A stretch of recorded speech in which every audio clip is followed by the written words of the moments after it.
The continued controversy over fake news, misinformation, and hate speech on the internet is forcing social media companies like Twitter, Facebook, and Google to take steps to more closely evaluate and monitor the content on their sites.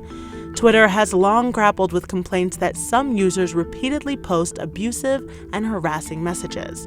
On Tuesday, the company announced that it would let users block tweets containing specific words from showing up in their notifications. It will also improve tools for reporting abusive and harmful tweets and train its support team to better recognize harassment. Facebook has also announced it will bar websites that post misleading or fabricated news articles from using its ad-selling tools. The move by the social networking site came in response to growing concerns over fake news stories that were shared widely on the site during the recent presidential election.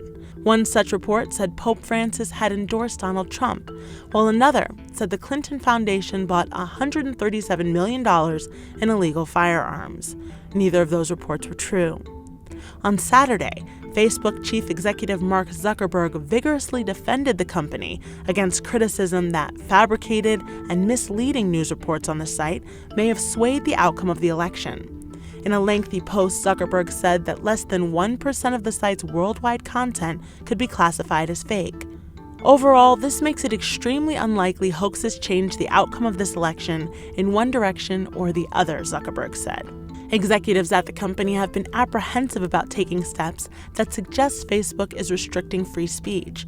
That has sparked dissent among some employees who have urged Facebook to do more to weed out misinformation, according to two people familiar with the matter.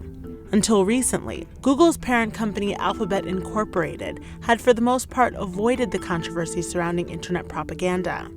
But on Sunday, a post from a little-known right-wing blog that erroneously stated Donald Trump defeated Hillary Clinton in the popular vote made its way to the top of Google search results for several election-related searches.